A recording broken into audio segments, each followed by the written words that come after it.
With the U.S. providing so much assistance right now, what does it mean for our own military reserves? That's what I've been beating the drums on for months now, is that we've been given so many weapons and so much ammunition, especially 155 millimeter shells and many of our rockets and air defense missiles to Ukraine with no cap on it, that our own stocks of that were depleted. And I've been arguing that if we ever get into an unexpected war somewhere, our own supplies and our own stocks are going to be put at risk. Now then, you're adding another $2 billion deflection of our stockpiles to Israel. And there has been no stopping the request coming in for Ukraine. In fact, it's continuing to grow.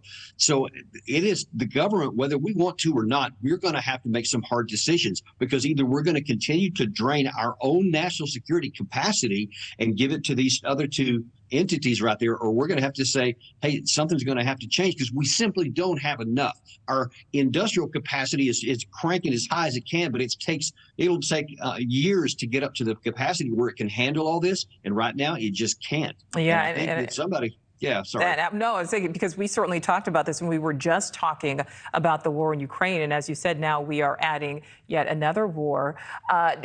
Colonel, Secretary Austin has said that the U.S. is providing Israel with additional equipment, additional resources. But talk about the logistics of how that happens in the midst of what is very much an active war. Obviously, this has completely come out of the blue. Nobody was prepared for this. There's been no plans. There's been no allocation set aside. And so all the pipeline of things was going into Ukraine. So potentially they could literally divert some of that to go to Ukraine, to go to Israel instead. But, I think some of the requirements for Israel are going to be different from Ukraine. I know that I've seen some 155 millimeter self-propelled howitzers on many of these videos that have been passed around. So we see that they're moving those into place, and potentially they're going to need a lot of shells on that, but they're also going to need a lot of air defense missiles for their Iron Dome system, and we provide some of those as well.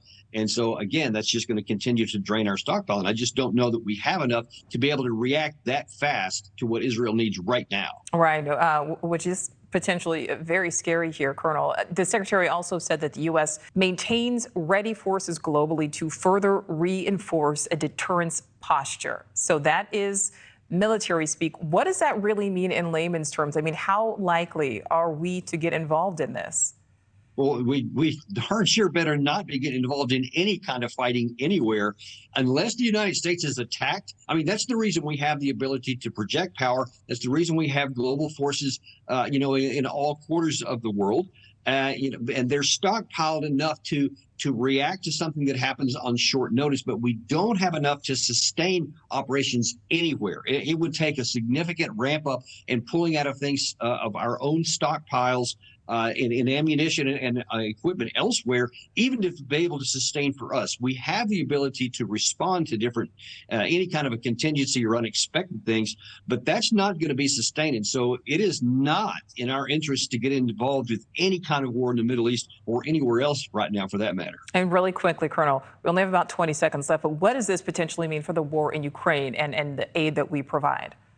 Well, look, I mean, it's clear as it can be. There's not an unending supply of things that we can give to Ukraine, and that means that they're going to have to make some hard choices about how they continue fighting, or if they decide to start looking for negotiated settlements.